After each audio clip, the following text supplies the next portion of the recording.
जय हिंद दोस्तों, मैं नवीन शर्मा आप सभी का स्वागत करता हूं। आशा करता हूं आप सब एकदम अच्छे हैं, एकदम बेहतरीन हैं। एक बार सारे प्यारे दोस्त बताएंगे आप सब कैसे हैं। उम्मीद करेंगे एकदम अच्छे होंगे, एकदम बेहतरीन होंगे, एकदम शानदार होंगे। और साथ ही हम लोग पढ़ रहे थे आपका हिंदी साहित्य को, और हिंदी साहित्य की आज हम लोग पहुंच चुके हैं आपका तीसरी क्लास। तो आज की क्लास को साथ ही कंटिन्यू करते हैं, बहुत अच्छे से कंटिन्यू करेंगे, ठीक है। और बहुत अच्छे से हमको इसको पढ़ना है। तो मुझे बताएंगे कल हमने आपके बातों को कहाँ से शुरू किया था। कल साथ ही हमने शुरू किया था आपका हिंदी साहित्य में जो ये देवनागरी लिपि है इस पे सुधार की बात को, ठीक है। सुधार की बात को। आवाज नहीं आ रही क्या?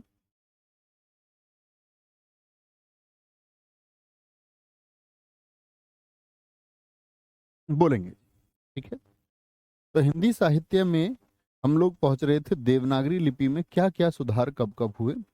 कल साथ ही मैंने आपको बताया कि सबसे पहले छापे खाने के लिए 190 जो फॉन्ट इस्तेमाल हुए उनका क्या नाम था, बताएंगे। देवनागरी लिपि में सुधार क्या क्या योगदान दिए, कैसे कैसे शब्द आए, कैसे कैसे अक्षर आए। तो इसमें मैंने बोला तिलक फॉन्ट आए छापे खाने के लिए, वो एक सुधार है। एक आता है आपका साथी सावरकर बंधुओं ने। कौन? सावरकर बंधुओं ने। सावरकर बंधुओं ने गांधी जी की पत्रिका गांधी जी की पत्रिका हरिजन सेवक संघ के लिए, क्या नाम था पत्रिका का? हरिजन। हरिजन के लिए। हरिजन के लिए हिंदी की 12 खड़ी तैयार की। हिंदी की 12 खड़ी। तो हिंदी में कितनी खड़ी होती हैं? शायद पहली कक्षा में हिंदी के छात्रों ने तो सबने पढ़ा होगा। 12 खड़ी तैयार की। जानते हैं साथी खड़ी? अब तो भूल गए होंगे, बचपन की बातें होंगी। तो हमारे स्वर कितने होते हैं कुल? तो आप कहेंगे भैया स्वरों की संख्या की यदि हम बात करें उच्चारण के आधार पर 10। क्या बोलेंगे? स्वरों की संख्या पूछे 11, और कुल स्वर अब कौन अनुस्वार और अब अयोगवाद होते हैं, अनुस्वार और विसर्ग को शामिल करके 13। तो फिर 12 खड़ी में क्या नहीं आएगा? तो आप कहेंगे भैया री इसमें शामिल नहीं होता। तो 12 खड़ी कौन कौन सी होती हैं? ए, आ, इनको मिला करके लघु ई, दीर्घ ई, री नहीं आएगा। ऊ, दीर्घ ऊ आपका। फिर क्या आएगा साथी आपका? ओ, फिर ए, आए आ जाएगा। ओ, औ आ जाएगा। और साथी आपका क्या आएगा? अनुस्वार और विसर्ग। यानी यदि इनको किसी व्यंजन के साथ इस्तेमाल किया जाता है तो ये 12 खड़ी का काम करते हैं। 12 खड़ी का। री क्यों शामिल नहीं होता जी? री को कहा इन्होंने आपका सावरकर बंधुओं के अनुसार कि री में जो स्वर की ध्वनि है वो लुप्त प्राय है। स्वर की ध्वनि लुप्त प्राय से क्या मतलब है? री किसका आवाज देता है? तो आप कहेंगे भैया वो रे व्यंजन की तरफ आवाज देता है। ठीक है, कोई दिक्कत नहीं। दीक्षांत जी वेरी गुड। तुम बनाइए, जैसे यहाँ पर कै की 12 खड़ी तैयार करनी है। यूपीएससी इंटरव्यू का सवाल का 12 खड़ी लगातार बोल के दिखाइए। तो क्या बोलेंगे? के और की। और ये क्या होगा? की, को, कु, के, कै, को, कौ, कौ, कहा, कहा। ठीक है? तो ये 12 खड़ी होती हैं। तो ये 12 खड़ी किसने विकसित की फिर आपका मात्राओं के रूप में? सावरकर बंधुओं ने। किसने जी? सावरकर बंधुओं ने। अच्छा जी। फिर एक काम होता है आपका साथी क्या? डॉक्टर श्याम सुंदर दास जी के अनुसार, डॉक्टर श्याम सुंदर दास उन्होंने भी एक बदलाव किया। डॉक्टर श्याम सुंदर दास ने पंचमाक्षर, मुझे बताइए पंचमाक्षर कौन कौन से होते हैं साथी? हर वर्ग का पांचवा। पंचमाक्षर के स्थान पर अनुस्वार का प्रयोग जो हम करते भी आए, अनुस्वार का अनुस्वार का नहीं, अनुस्वार के लिखिए। अनुस्वार के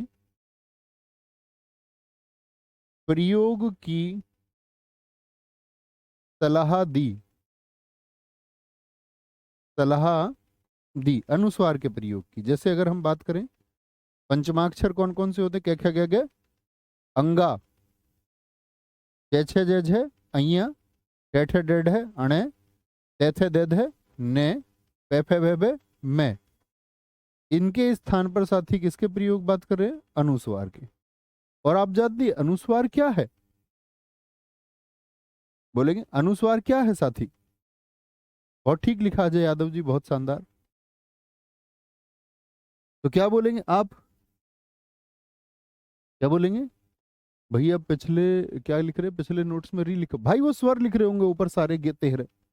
मैंने आपको स्वर बताए होंगे कि 13 स्वर हैं। ए आ ई उ री ए ऐ ओ औ ऐ। नीचे खड़ी उसमें जो लिख रही होंगी वो 12 ही लिख रही होंगी।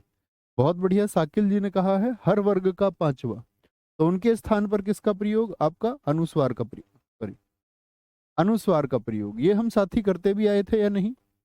जी भैया, हम लगातार करते भी आए।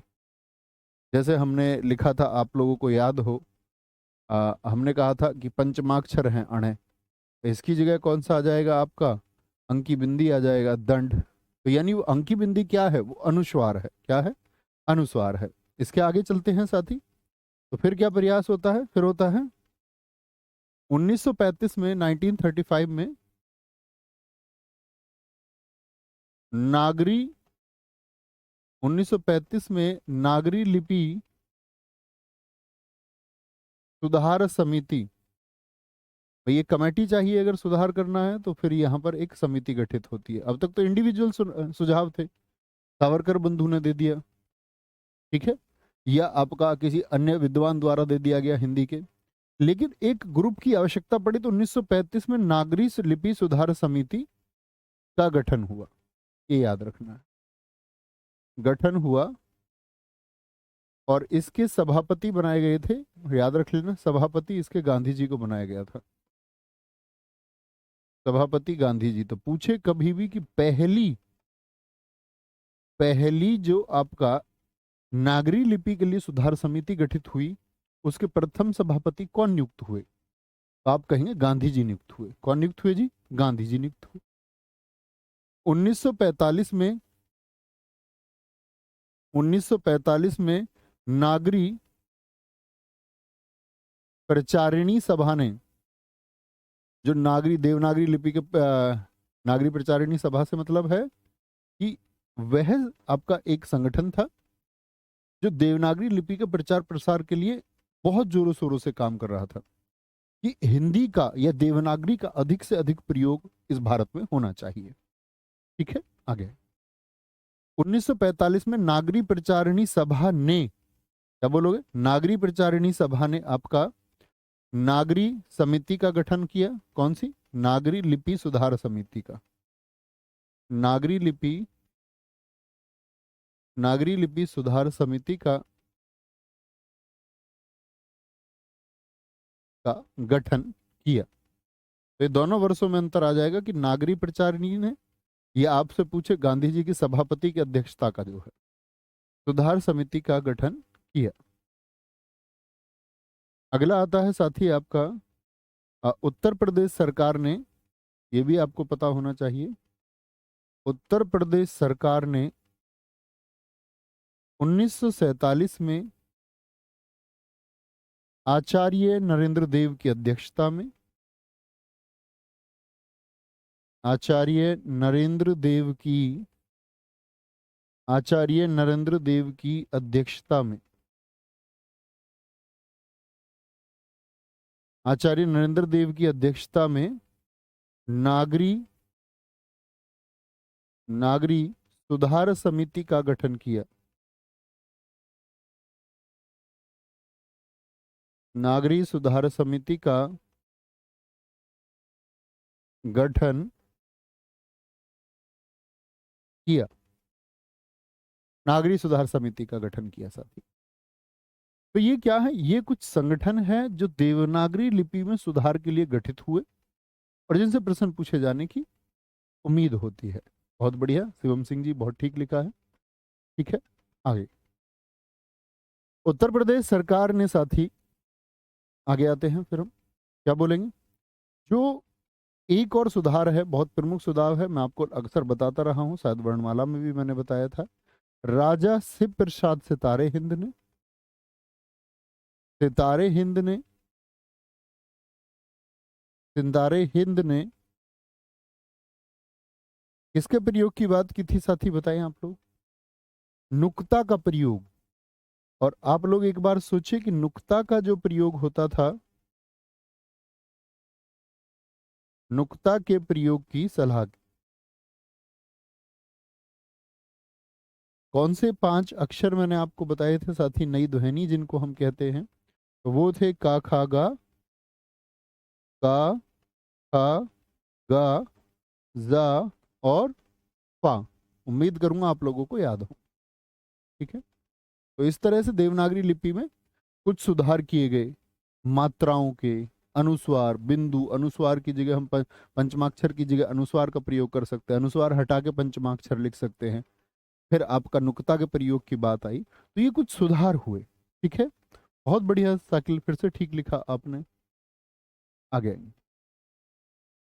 अगला प्रश्न है आपका साथी, क्या बोलेंगे भाई, ऐसे प्रश्न मत पूछा करो। अब आते हैं हम हिंदी। प्रश्न पूछ रहे हैं जी, माने, क्या पूछ रहे हैं, माने, वो कारक थोड़ी चल रहा मनीष यादव जी। मीरा ने अर्चना को कलम दी, कौन सा कारक होगा। एक पूछ रहा माँ ने बाजार से कपड़े खरीदे, कौन सा कारक होगा। अच्छा, आप शायद वो प्रश्न पूछने लगते हो जो रिसेंट में आप कहीं कोई टेस्ट देते हैं, कोई किताब में सॉल्व करते होंगे। हैं भाई, मैंने आपको कारक पढ़ा दिया है, ध्यान से पढ़िए उसको। जितनी संभावनाएं हो सकती हैं वो मैं बता चुका हूं आपको। अब किसी किताब में कहीं उत्तर है और आपको कंफ्यूज वो कर देता है, तो इसकी जिम्मेदारी मेरे ऊपर नहीं होनी चाहिए साथी, ना इस कक्षा के ऊपर होनी चाहिए। आगे आएंगे, कोई दिक्कत, कोई परेशानी। यहाँ पर आते हैं, हिंदी कैसी भाषा है हमारी, बताएंगे। मैंने आपको बताया था, हिंदी एक राजभाषा है। राजभाषा मीन्स ऑफिशियल लैंग्वेज। हिंदी एक राजभाषा है। हिंदी को, हिंदी को राजभाषा बोलेंगे जी। अगर मैं राजभाषा की बात करता हूं तो 14 सितंबर 1949 को स्वीकृत किया गया, स्वीकृत किया गया। इसलिए 14 सितंबर को हम कौन सा दिवस मनाते हैं, बताइए सारे साथी। इसीलिए 14 सितंबर को हम को हिंदी दिवस मनाया जाता है। हिंदी दिवस, हिंदी दिवस मनाया जाता है, क्योंकि इस दिन क्या हुई, ये राजभाषा स्वीकृत हुई। यहाँ पर साथी 2 दिवसों का और वर्णन आता है। अगर हम 14 सितंबर की बात करें तो आपको याद होना चाहिए, मैं आपको बताऊंगा हालांकि सारे हिंदी के सम्मेलन, विश्व हिंदी सम्मेलन में भी। लेकिन विश्व हिंदी दिवस कब मनाते हैं हम साथी, बताएंगे। विश्व हिंदी दिवस सन 2006 से मनाना इसको शुरू किया गया था। विश्व हिंदी दिवस 10 जनवरी को, क्योंकि पहला विश्व हिंदी सम्मेलन कब हुआ था आपका, 10 जनवरी 1975 को हुआ था नागपुर में, उसी की याद में। ठीक है, विश्व हिंदी दिवस। और एक अंतर्राष्ट्रीय मातृभाषा दिवस, जिसको यूनेस्को ने घोषित किया साथी आपका सन 2000 में, मतलब 1999 में लगभग घोषित हुआ था, सन 2000 से मनना शुरू हुआ, पूरी दुनिया में मनता है। अंतर्राष्ट्रीय मातृभाषा दिवस, इंटरनेशनल मदर लैंग्वेज डे, ये 21 फरवरी को मनाया जाता है। तो भाषा से संबंधित ये तीन तीन दिवस लगातार पूछे जाते हैं साथी। तो हिंदी को 14 सितंबर क्या माना गया आपका साथी, यहाँ पर याद रखेंगे। हिंदी दिवस मनाया जाता है, ठीक है। अच्छा, संविधान की किस अनुसूची में इसका वर्णन है? तो क्या बोलेंगे? संविधान, संविधान की 8वीं अनुसूची में, कौन सी? 8वीं अनुसूची में, 8वीं अनुसूची में 22 भाषाओं के बारे में उल्लेख है। ये आप पॉलिटी में पढ़ चुके होंगे, बताइए साथी, एक बार पढ़ चुके होंगे।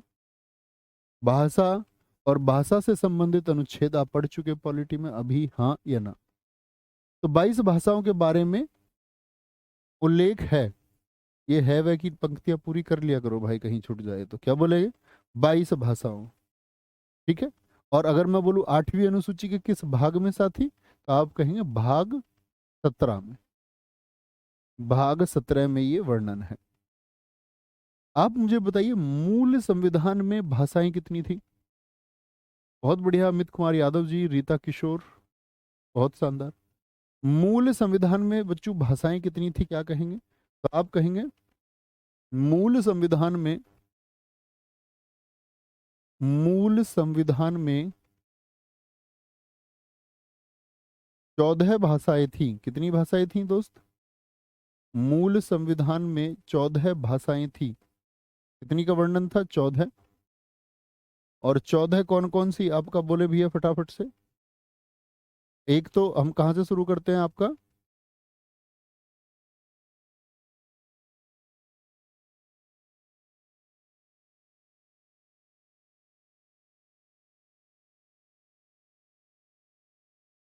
बताओ भी साथी, कहाँ से शुरू करेंगे हम लोग?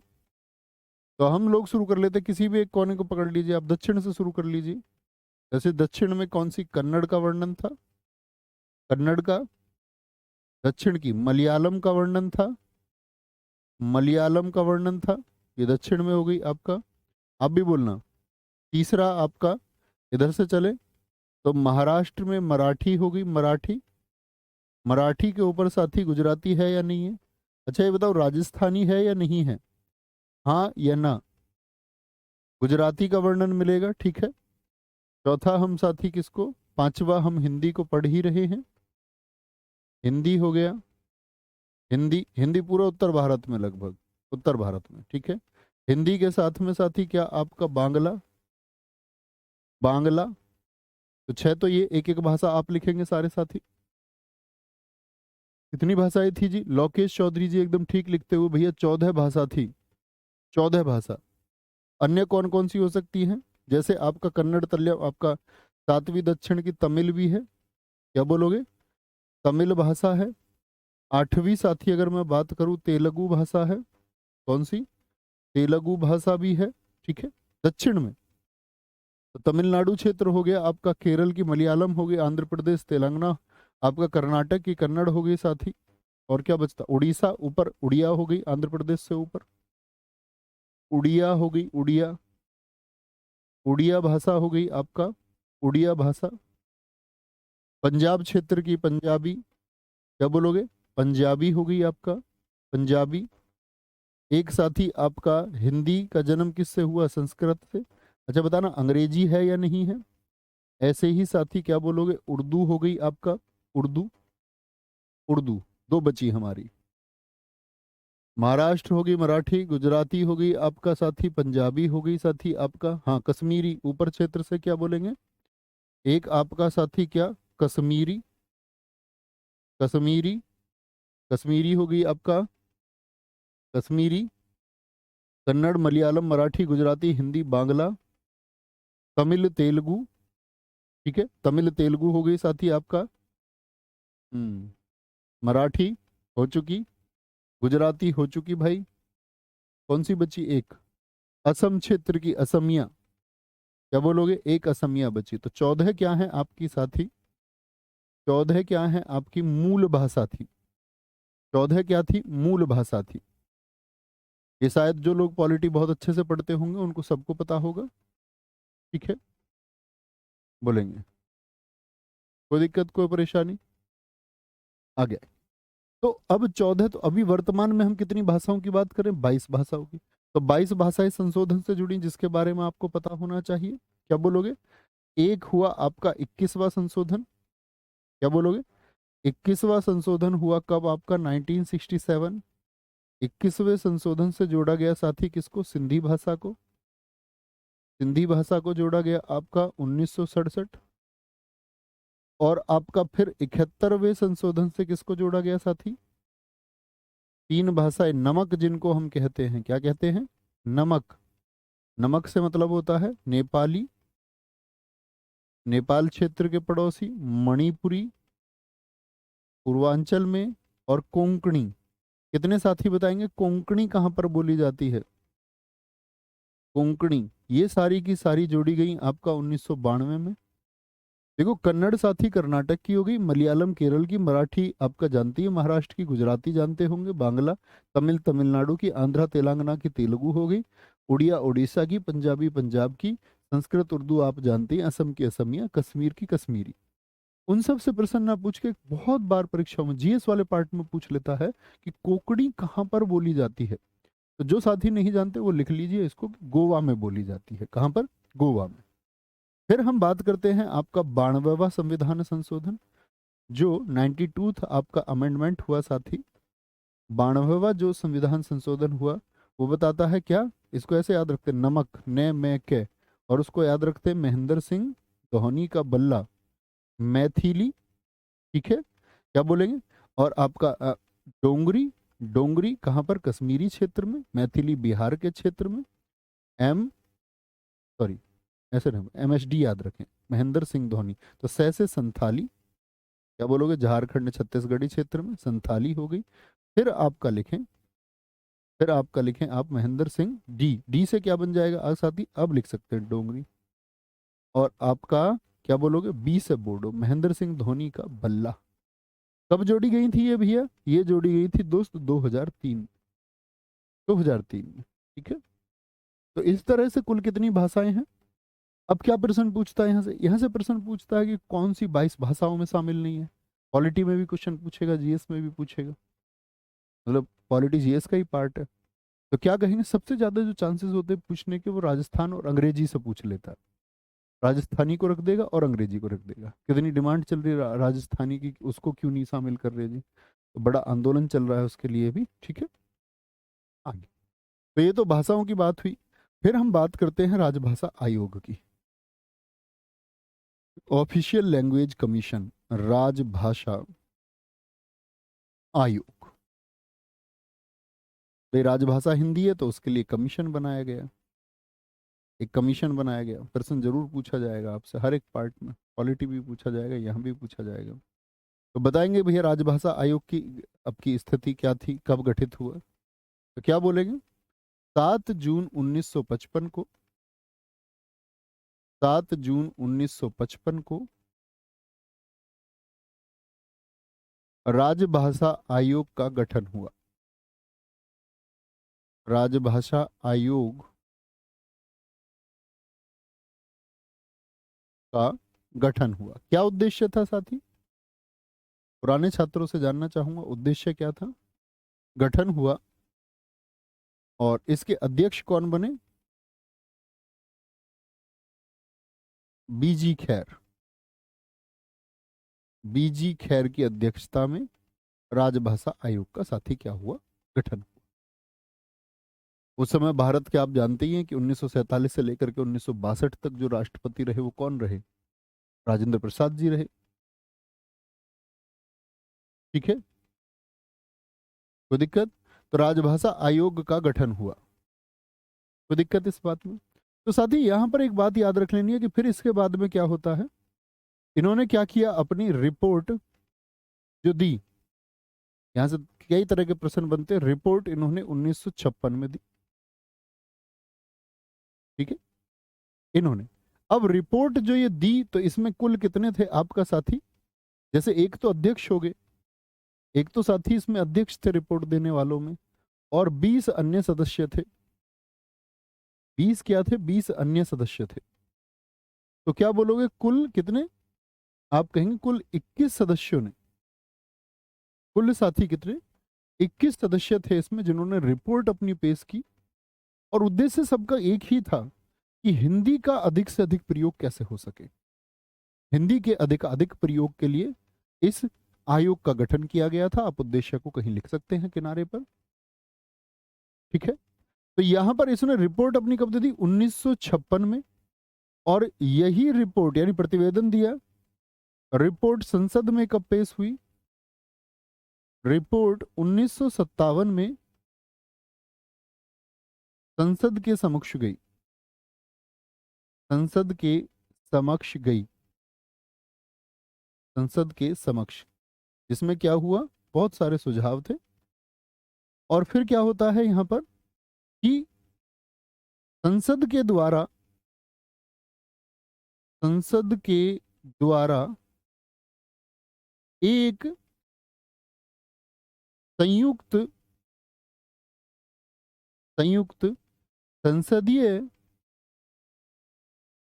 संयुक्त संसदीय राजभाषा समिति का गठन हुआ, राजभाषा समिति का गठन हुआ संसद में, इस पर विचार विमर्श करने के लिए कि भाई क्या इनको, इन्होंने जो रिपोर्ट दी है उस पर जो कार्य हम कर पाए तो किस प्रकार से कर पाए। तो संसद के द्वारा एक संसदीय राजभाषा समिति का गठन हुआ। याद रख लेना, इस संयुक्त संसदीय राजभाषा जो समिति थी इसमें साथी सदस्य चुने गए थे आपका, याद रख लेना, 20 सदस्य तो इसमें लोकसभा से थे, 20 सदस्य कहां से थे, जो लोअर हाउस है आपका निम्न सदन, इससे थे, और 10 सदस्य साथी कहां से थे, इसमें कुल 30 सदस्य थे। इसके सदस्यों की संख्या भी याद रख सकते हैं आप, कहेंगे जी 10 सदस्य राज्यसभा से थे, राज्यसभा से थे, ये कभी भी गलत नहीं करना। और संयुक्त संसदीय राजभाषा समिति के जो अध्यक्ष चुने गए वो गोविंद बल्लभ पंत थे। आप जानते होंगे गोविंद बल्लभ पंत जी को, जानते हैं साथी, बताएं जरा। जी भैया, भारत रत्न है भारत के, एटलीस्ट भारत के जो भारत रत्न प्राप्त करता है उनके बारे में तो एक ज्ञान आपको होना चाहिए। तो संसद के द्वारा क्या होता है, एक संयुक्त संसदीय राजभाषा समिति का गठन हुआ जिसमें 20 सदस्य लोकसभा के लिए गए, 10 सदस्य राज्यसभा के लिए गए, और अध्यक्ष उसके बनाए गए गोविंद बल्लभ पंत, ये जरूर याद रखें। अब इसी के आधार पर कि जब इसने, जो आपका साथी राजभाषा आयोग ने 1956 में प्रतिवेदन दिया आयोग के सामने, 1957 संसद में पेश हो गया, तो उस पर इन्होंने संयुक्त संसदीय एक राजभाषा समिति बनाई। तो इसके जो नियम थे कुछ कि भाई हिंदी के लिए क्या नियम होंगे, उन नियमों के लिए इन्होंने, याद रख लेना, संयुक्त, जो आपका संयुक्त संसदीय राजभाषा समिति है, इसने 2 स्थायी आयोगों का गठन किया, 2 स्थायी आयोग के गठन के, आयोग के गठन के निर्देश दिए, गठन के निर्देश दिए। कौन कौन से, जैसे पहला जो आयोग था वह था राजभाषा विधायी आयोग, माफ, राजभाषा, राजभाषा विधायी आयोग, इस तरह से आपको कोष्ठक में लिख करके देगा, विधायी आयोग स्थापित हुआ कब, आपका 1961, ये इसकी स्थापना है, स्थापना 1961। और दूसरा आयोग बनाया वैज्ञानिक और तकनीकी शब्दावली आयोग, वैज्ञानिक और, वैज्ञानिक और तकनीकी शब्दावली आयोग, शब्दावली आयोग, ये बना साथी आपका 1961 में, 1961 दोनों की। तो ये किसकी सिफारिश है, संयुक्त संसदीय राजभाषा समिति। राजभाषा आयोग और राजभाषा विधायी आयोग में क्या बोलेंगे, आप लोगों को अंतर नहीं समझना। जी भैया, गोविंद बल्लभ पंत यूपी के प्रथम मुख्यमंत्री थे, ठीक है। सर क्या इन वर्षों को याद करना होगा, नहीं भाई, सब कुछ भूल जाओ आप, घर की सरकार है, दरोगा बनना चाह रहे हो प्रदेश में, अभी से भ्रष्टाचार के साथी हो गए हैं। अभी से चोरी करने लग गए। ऐसे चोरी करोगे तो फिर दरोगा नहीं बन पाओगे, ना ही बनो तो ठीक रहेगा फिर, क्योंकि फिर तुम नुकसान ही पहुंचाओगे देश को, राज्य को नुकसान पहुंचाओगे। याद रख लेना इस बात को। मेहनती बनो यार थोड़े, इतने ही वर्ष लिखें। 1955, 1956, 1957 संसद गई। 1957 में वहां पर एक संसद, आपका संयुक्त संसदीय एक राजभाषा समिति की बात हुई। उसने आपका दो आयोगों की बात कर दी। 1961 में दो आयोग बने, राजभाषा विधायी आयोग, एक आपका वैज्ञानिक एवं तकनीकी शब्दावली आयोग। अच्छे छात्र बनो भाई प्लीज, प्रार्थना है आप लोगों से, ठीक है। यहां पर याद रख लेना। एक और बात करते हैं, इसमें दो चीजें और याद रख सकते हैं आप। अगर कभी आपसे पूछा जाए, एक प्रश्न बनता है साथी आपसे, प्रश्न बनता है राजभाषा अधिनियम कब आया। इन आयोगों ने काम किया, बहुत इंपॉर्टेंट। अभी हिंदी भाषा हम पढ़ रहे हैं, हिंदी हमारी राजभाषा है, और राजभाषा के लिए अधिनियम कब आया, मैं आप लोगों से पूछना चाहूंगा। और एक पूछा जाता राजभाषा अधिनियम के साथ में सोती राजभाषा नियम, दोनों में अंतर है। राजभाषा नियम आपसे पूछ ले तो आप क्या बोलेंगे।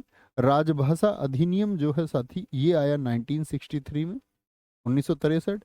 और राजभाषा नियम आया 1976 में, जिसमें हिंदी भाषा के प्रयोग के लिए 12 नियम लिखे हुए हैं। 12 नियम। 12 नियमों में से एक नियम, सबसे प्रमुख नियम आपको जान लेना चाहिए। राजभाषा नियम के अनुसार, मैं ऐसे ही समझा देता हूँ, आपकी परीक्षा के लिए बिल्कुल महत्वपूर्ण नहीं है। उसमें क्या हुआ साथी, 3 वर्ग में बांटा गया, नोट मत करना। राज्यों को 3 वर्गों में बांटा गया, कै खे गे। कै वर्ग को उन्होंने कह दिया कि इसमें जो आपका पत्र व्यवहार होगा वो सिर्फ हिंदी में होगा। और कै वर्ग में हिंदी में कहां पर, सीधी सी बात है, उत्तर के, यानी कि यूपी हो गया, एमपी हो गया आपका, ठीक है, बिहार हो गया, हरियाणा हो गया साथी, हरियाणा हो गया, ठीक है, हिमाचल प्रदेश हो गया। यहाँ पर बोल दिया सिर्फ हिंदी का पत्र व्यवहार होगा, ठीक है। आपस में कोई भी ऑफिशियल रूप से कोई भी लिखित भाषा में अगर जा रहा है इधर उधर, ठीक है। ख में क्या रखा गया साथी आपका, जहां पर हिंदी और अंग्रेजी दोनों में, हिंदी और अंग्रेजी साथी दोनों में, तो इसमें कौन कौन से राज्य आपके रहे होंगे।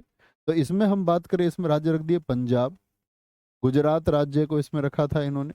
और आपका जैसे महाराष्ट्र राज्य है, यानी जहां पर अलग थी, जैसे पंजाबी थी, गुजराती थी, आपका महाराष्ट्री थी। गे में रखा सिर्फ अंग्रेजी वालों को, कि यहाँ पर जो पत्र व्यवहार होंगे वो सिर्फ अंग्रेजी में होंगे। जैसे इसमें था उड़ीसा आपका, उड़ीसा आपका, पश्चिम बंगाल था, क्या था, पश्चिम बंगाल था, आदि था। तो ऐसे राजभाषा नियम में क्या हो गया कि राज्यों को बांटा गया कि वहां पर पत्र व्यवहार कैसे होगा, पत्र व्यवहार कैसे होगा, ठीक है। कोई दिक्कत, कोई परेशानी, आगे आएंगे बोलेंगे, बोलेंगे जी, बहुत बढ़िया। अभिषेक जी कह रहे हैं, क्या बोलेंगे। अभिषेक जी कह रहे सर प्लीज उतना भर पढ़ाना जितने से परीक्षा हो पाए। हाँ भाई देखो ऐसा तो नहीं है, देख है कि आपकी वाली शिफ्ट में 8 क्वेश्चन आएंगे, मान के चलो, मान लिया एक आधार। अब ऐसा तो नहीं है कि मैं आप सबको 8-8% अलग अलग दे दूं, ये लो भैया आपके वाले 8%, ये लो आपके वाले 8%, ऐसे नहीं, ठीक है। आगे आएंगे। तो मेरे दोस्त ऐसा नहीं होना है ना, उतनी मेहनत भर तो करनी पड़ेगी, लेकिन अनावश्यक चीजें हम बिल्कुल नहीं पढ़ेंगे। ऐसा भी हो सकता है भाई आपके, मान के चलो, मैं आपसे पहले ही कह चुका, हिंदी साहित्य प्रश्न आएंगे आपके, मान के चलो 5, 7, 8, तो आपको एक अच्छा छात्र बनना है। 100% कभी मेरिट जाती है क्या, आप कहेंगे जी नहीं। यानी कि कुछ ना कुछ प्रश्न ऐसे होते हैं जो आपको छोड़ने हैं, उनको आप अपनी तैयारी के दौरान भी छोड़िए, और बाकी चीजों को आप बहुत अपना मजबूत रखिए, तभी आप एक सिलेक्टेड स्टूडेंट होने के माइंडसेट पर काम कर रहे होते हैं। अदरवाइज की जी ये रह गया वो रह गया, मैं आपसे कहता हूँ हिंदी साहित्य बहुत विशाल है, ना जाने क्या रह जाएगा। और इतना अच्छा भी हम कर लेंगे कि ना जाने बहुत कुछ पढ़ने के बाद भी नहीं होगा, ठीक है। सर आपके ऊपर माँ सरस्वती का हाथ है। भैया सबके ऊपर, आपके ऊपर भी है भाई, आपके ऊपर भी है, ठीक है। कोई दिक्कत। राजभाषा अधिनियम कब आया, 1963। राजभाषा नियम कब आया, 1976 आया आपका, 1976 आया। एक बार थम्स अप करके बताओ, आपने बताया नहीं, संविधान में आपने पढ़ा भाषाओं को, आर्टिकल 343 से लेकर के आर्टिकल 351 तक क्या बात की गई है। ये जानते हैं सारे साथी या नहीं? आज ये करना, ये आपका होमवर्क है, क्योंकि आप पॉलिटी पढ़ते भी हैं, और होमवर्क है आपका एक तो पढ़ना साथी क्या, आपका आर्टिकल 343 से लेकर के 351, यहीं पर तो बात की गई है भाषा के लिए। ठीक है, ये पढ़ना अच्छे से। और एक पढ़ना आर्टिकल आर्टिकल 120 को, एक आर्टिकल आपका 210 को। ठीक है, ये 6-7, और एक आप ये भाषा से संबंधित आर्टिकल है, आप पॉलिटी में भी पढ़ेंगे। ठीक है, कोई दिक्कत कोई परेशानी? पढ़ लेंगे जी, थम्स अप करें एक बार। कोई दिक्कत कोई परेशानी किसी मेरे साथी को तो नहीं? बोलेंगे। आप में से शायद बहुत सारे साथी जानते भी होंगे, यूपी कांस्टेबल में शायद बहुत आसान प्रश्न आएंगे, निश्चिंत रहिए। और अगर कठिन पूछना भी होगा तो पूछ लेगा, सबके लिए कठिन होगा, निश्चिंत रहना है। बात यह कि कोई और जो प्रश्न करके आ जाएगा उसको आप तो छोड़ के नहीं आ रहे, है ना? जी भैया, कर लेंगे, बहुत बढ़िया। सूर्य कुमार जी, बहुत शाबाश। ठीक है, सुधीर यादव, आगे आएंगे भाइयों। कोई दिक्कत कोई परेशानी इस बात में? आगे आते हैं। अब हम कुछ बात करते हैं हिंदी व्याकरण की, याद रख लेना भाई, हर किसी भाषा का लिखने की बात जो होती है वो व्याकरण पर निर्भर होती है। लिखेंगे हिंदी व्याकरण, ऐसे लिखना। हिंदी व्याकरण है कुछ साथी, जिनमें से एक व्याकरण है आपका dictionary of the Hindustani language. Dictionary of the, और चर्चित पुस्तकें हैं हिंदी की, dictionary of the Hindustani language. Dictionary of the Hindustani language, ये किसने लिखी है? मतलब भाषा सीखने के लिए जो डिक्शनरी है, जॉन फॉर्ग्यूसन, और पूरी दुनिया में बहुत चर्चित पुस्तक है। जॉन फॉर्ग्यूसन, जॉन फॉर्ग्यूसन ने लिखी है साथी, डिक्शनरी ऑफ हिंदुस्तानी लैंग्वेज। दूसरी आती है ब्रज भाषा का व्याकरण। ब्रज भाषा का व्याकरण किसने लिखा? इससे भी हिंदी भाषा का बहुत सारा आधार मिलता है। ठीक है, और अगर पूछे राष्ट्रभाषा का प्रथम, राष्ट्रभाषा हिंदी है का प्रथम व्याकरण, वो ब्रजभाषा का प्रथम व्याकरण ही था। और साथ ही हम बात करें आपका हिंदी शब्दानुशासन, हिंदी शब्दानुशासन को किसने लिखा? भाई पिछली चीजें रिवाइज करते हो ना हर रोज?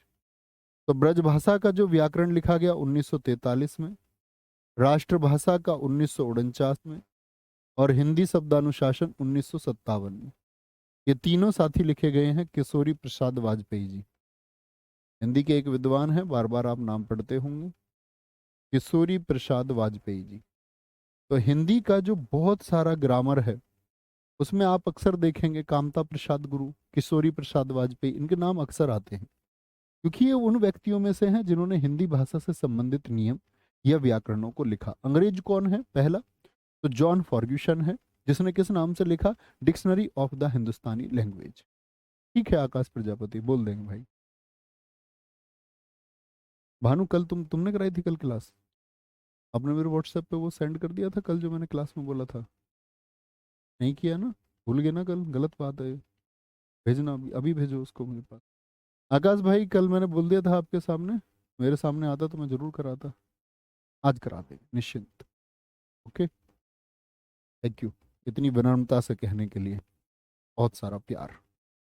अब साथी हम शुरू करेंगे हिंदी साहित्य के लेखन की परंपरा। ये हिंदी साहित्य जो हम पढ़ रहे हैं, ये हिंदी साहित्य लिखना किसने शुरू किया था? हिंदी साहित्य के लेखन की परंपरा, लेखन की परंपरा। भाई जिनके पास 2 वर्षों के पहले या 3 वर्ष पहले के नोट्स हो मेरे हिंदी साहित्य के, तो अगर उनमें कोई अशुद्धि आपको लगे तो यहाँ पर वो चीजें शुद्ध होंगी, उसको करेक्ट कर लेंगे प्लीज।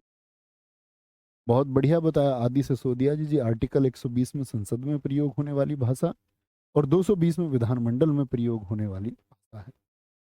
ठीक है, कोई दिक्कत कोई परेशानी? सर जी, बांग्ला और उड़िया किस में आएगा? भाई गै भाग में, गै भाग में सिर्फ अंग्रेजी में पत्र व्यवहार की बात की गई, सोनाली सिंह गौर। ऐसा तो बच्चों बोर्ड पे लिखा हुआ, मेरे बोलने के बाद में भी समझ में नहीं आया तो होमगार्ड में भर्ती करवाएंगे, है ना। नौकरी बेकार नहीं है, वो भी सेवा का कार्य करते हैं, फिर वहीं भर्ती हो जाओगे। बौद्धिक रूप से विकसित होकर सोचना थोड़ा सा, यूज योर ब्रेन, क्या बोल रहे हैं, और थोड़ी रिसर्च खुद भी करनी है, कर लिया करो जब किसी में बात हो।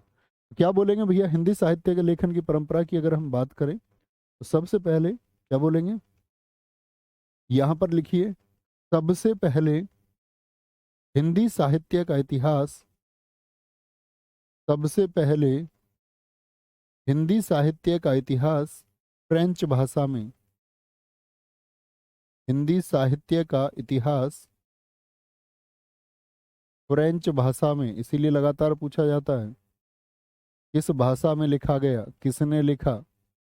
फ्रेंच भाषा में, एक फ्रेंच विद्वान थे, फ्रेंच भाषा में फ्रांस के रहने वाले फ्रेंच स्कॉलर थे, एक फ्रेंच विद्वान, नाम है उनका क्या, गारसा दताशी, गारशा दतासी। तो सबसे पहले जो हिंदी साहित्य का इतिहास गारसा दतासी ने लिखा, किसने लिखा, गारसा दतासी ने लिखा, जिसकी बुक का नाम है साथी, पुस्तक का नाम है, गारसा दतासी की पुस्तक का नाम है, और हर बार पूछी जाती है हर एक साहित्य के एग्जाम में, चाहे यूपीटीजीटी हो, चाहे पीजीटी हो साथी आपका, चाहे यूपीएसआई हो, कोई भी स्टेट परीक्षा हो, चाहे सिपाही परीक्षा हो, ठीक है।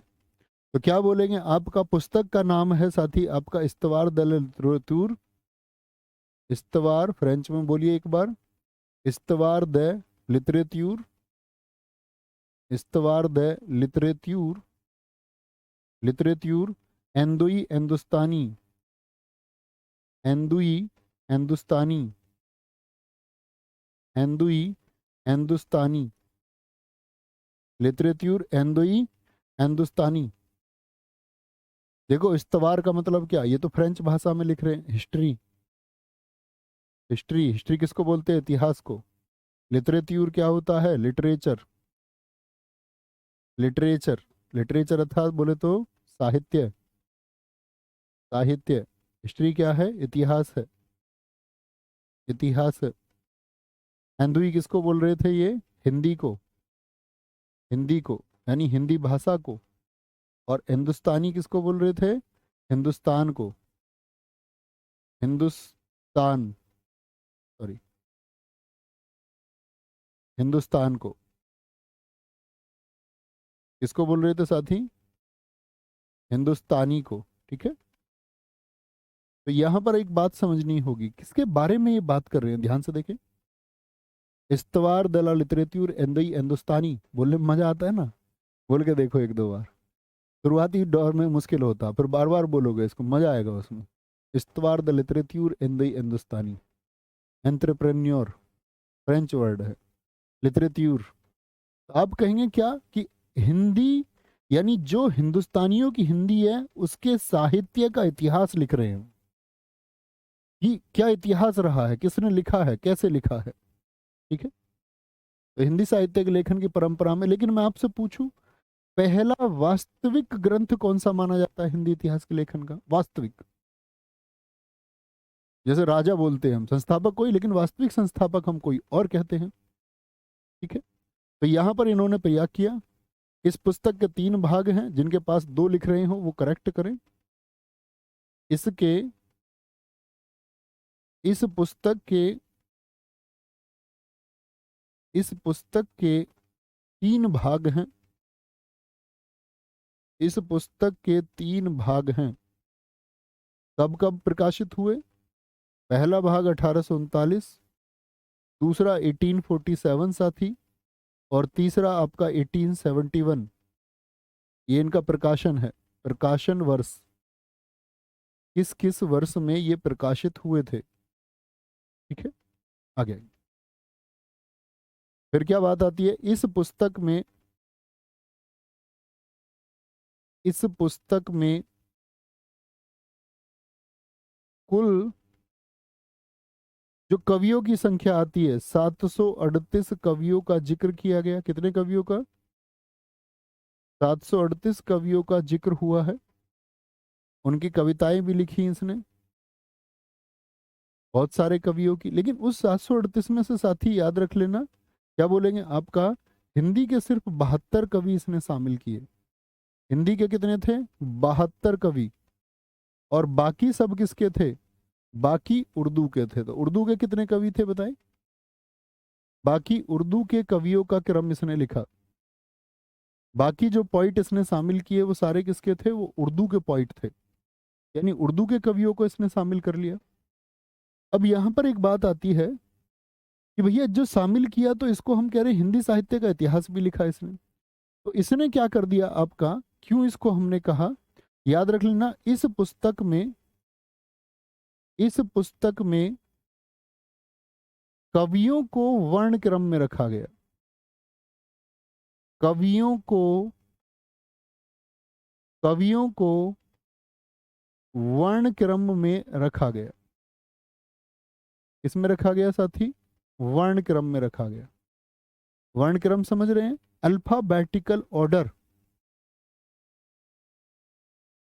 अल्फाबेटिकल ऑर्डर यानी कि 1 2 3, ऐसे हम बोले तो ए नाम पहले आएगा, ए नाम के कवियों को इसने पहले लिया, आ नाम के कवियों को फिर लिया होगा, के नाम के कवियों को, फिर खा नाम के कवियों को। तो ये क्या है? ये वर्ण क्रम है, एक अल्फाबेटिकल ऑर्डर में उसने इसको रखा। ठीक है, आगे आएंगे।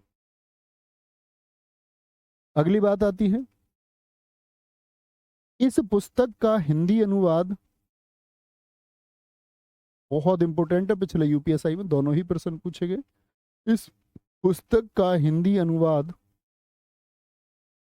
इस पुस्तक का हिंदी अनुवाद इस्तवार द लिटरेचर जो है, जो इस पुस्तक का हिंदी अनुवाद है उसको हम कहते हैं हिंदुस्तानी साहित्य का इतिहास। हिंदुस्तानी साहित्य का इतिहास।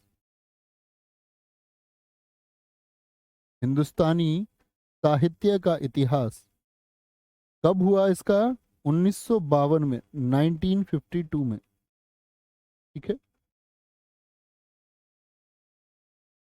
अगली बात लिखेंगे, हिंदी साहित्य के इतिहास के लेखन का दूसरा ग्रंथ, लेखन का दूसरा ग्रंथ, दूसरा ग्रंथ, दूसरा जो ग्रंथ है साथी, वो शिव सिंह सरोज ने लिखा। क्या बोलेंगे? शिव सिंह सेंगर, सॉरी, शिव सिंह सेंगर ने लिखा। शिव सिंह सेंगर ने, ये व्यक्ति का नाम है, शिव सिंह सेंगर ने शिव सिंह सरोज नाम से लिखा। शिव सिंह सरोज नाम से लिखा। तो दूसरा ग्रंथ कौन सा? पहला तो जान गए, इस्तवार द लिटरेचर एंदई हिंदुस्तानी। और शिव सिंह सरोज जो इन्होंने लिखा, ये 1883 में लिखा, और इसमें 838 कवियों का जिक्र किया गया।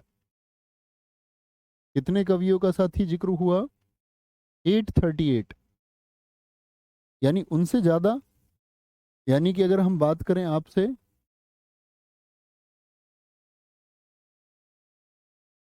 बोलेंगे नहीं राज सिंह यादव भाई।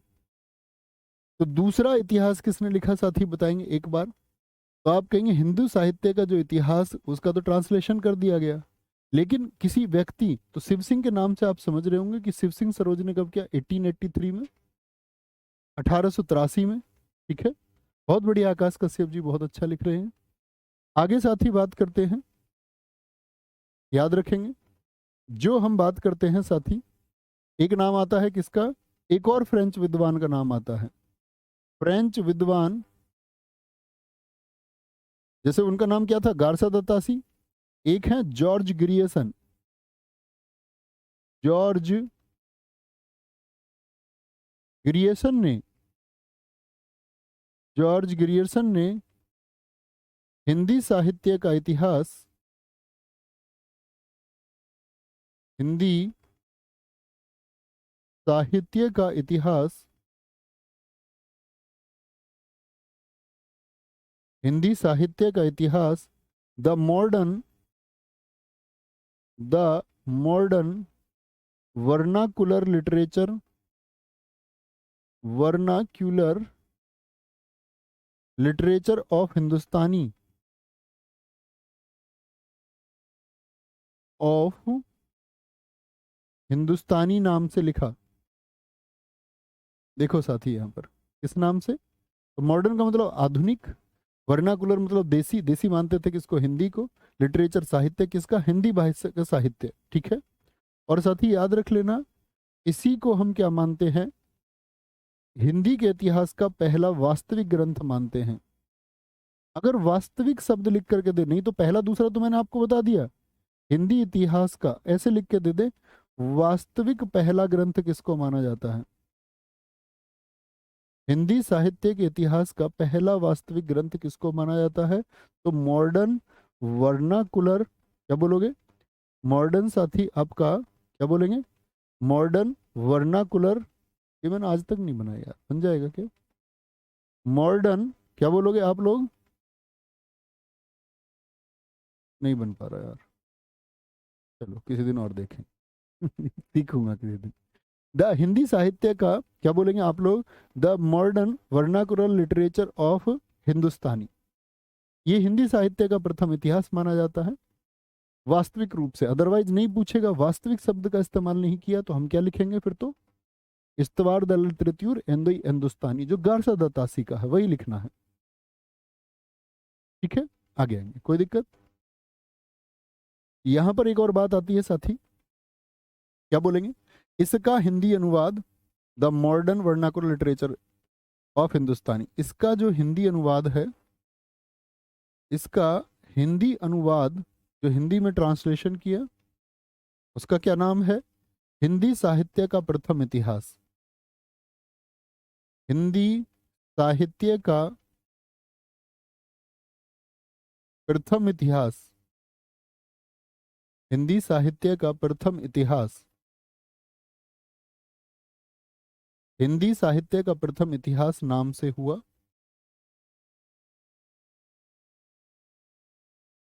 और अनुवादक कौन थे साथी, अनुवादक मतलब ट्रांसलेटर कौन थे जिन्होंने अनुवाद किया, क्या बोलोगे, डॉक्टर किशोरी लाल गुप्त, डॉक्टर किशोरी लाल गुप्त, क्या बोलेंगे, डॉक्टर किशोरी लाल गुप्त। और अगर हम बात करें किस वर्ष, 1957 में, 1957 में, इसी पुस्तक को आधार मान के एक थे आपके मिश्र बंधु, मिश्र बंधुओं ने, मिश्र बंधुओं ने, एक किताब आती है आपका मिश्र बंधु विनोद, मिश्र भाई थे, मिश्र बंधु विनोद की रचना की। 2021 में एक प्रश्न पूछा गया, मिश्र बंधु कौन है, मिश्र बंधु कौन है, और विकल्प में तीन तीन नाम दे रखे थे, सिर्फ तीन तीन नाम। तो मिस्र बंधुओं ने भी आधार मान के यहाँ पर एक भारतीय इतिहास को लिखा, अपना स्वयं का इतिहास था उनका। चल जा भाई, क्या बोलेंगे, तीन बंधु क्या क्या नाम है उनके, एक तो गणेश बिहारी भाई, मिस्र बंधुओं के नाम बता रहा हूं मैं आपको, गणेश बिहारी, एक आपका साथी श्याम बिहारी, और तीसरे भाई कौन से थे मिस्र बंधुओं में, सुखदेव बिहारी, सुखदेव बिहारी, ये तीनों क्या हैं साथी, तीनों के तीनों क्या हैं, मिस्र बंधु हैं, ये बात याद रख लेंगे। सुखदेव बिहारी, मिस्र बंधुओं सुखदेव बिहारी ने लिखा। अब दरअसल में क्या था कि ये प्रश्न हमने पिछली बार नहीं पढ़ा था, पिछले बार के यूपीएसआई में, टू बी ऑनेस्ट तब हमने नहीं पढ़ा था, लेकिन बाद में प्रश्न मिला, तब मैंने ये देखा कि हमने वो गोविंद जी की किताब आती है कि यूपीएससी के लिए हिंदी साहित्य की, तो मैंने उससे आपके सेलेक्टेड नोट्स बनाए कि कैसे हम 6-7 कक्षाओं में उसको साथ ही बांट सकते हैं। तो मैंने देखा कि बाद में मैंने जो चीज़ें उसमें से चिन्हित की थी आपको लिखवाने के लिए, आपको नोट्स बनवाने के लिए, तो उस चिन्हित में मैं आज भी देखता हूँ उस किताब में, शायद वो किताब अभी भी होगी मेरे पास, अभी एक सेकंड रुको, ये किताब है सरस्वती पांडे, गोविंद पांडे। तो इस किताब में कहाँ पर आपका, तो ऐसे मार्क कर रखा था मैंने उसको, ऐसे ऐसे ऐसे ऐसे। अभी बताता हूँ मैं आपको। तो इसको मैंने पढ़ा था, मतलब इसी से नोट्स बनाए थे आपके, हिंदी साहित्य का इतिहास या तो ग्रामर होगी। अब यहाँ देखा मैंने, मिस्र बंधु विनोद ने सापेक्षिक महत्व निर्धारित करने के लिए उसकी 4 श्रेणियां बनाई। अब ये मैंने मार्क कर रखा था लेकिन आपकी कक्षा में नहीं लिखवाया पिछली बार, तो मुझे बड़ा अफसोस हुआ था इसका। मैंने कहा अरे एक लाइन ऐड करने में क्या ही जाता था। बोलेंगे जी। कोई दिक्कत, आदर्श कुमार जी उसको भी पढ़ेंगे भाई, वो एक अलग चीज है, उसके बारे में मैं एक्सप्लेन करूंगा, निश्चिंत रहिए, ठीक है। वो आता है कि अगर, मैंने एक बात बताई कि गारसद तासी ना आए और पूछे वह कौन है, हिंदी साहित्य इतिहास नहीं, भाषा काव्य संग्रह सबसे पहले किसने लिखा, तब हम महेश दत्त जी का नाम लिखेंगे, महेश दत्त जी का नाम लिखेंगे, ठीक है। ओके, तो यहां से कल शुरू करेंगे, आगे धीरे धीरे बढ़ते रहेंगे, और हम लगभग हिंदी साहित्य की पृष्ठभूमि को समझ चुके होंगे, फिर हम आ जाएंगे लेखक और रचनाएं, कल से ही आ जाएंगे। ओके, बस ये है, साथ ही आप लोग अच्छे से रिवीजन करते रहें, अपनी चीज़ों का ख्याल रखिए। जय हिंद, जय भारत, नमस्ते, थैंक यू।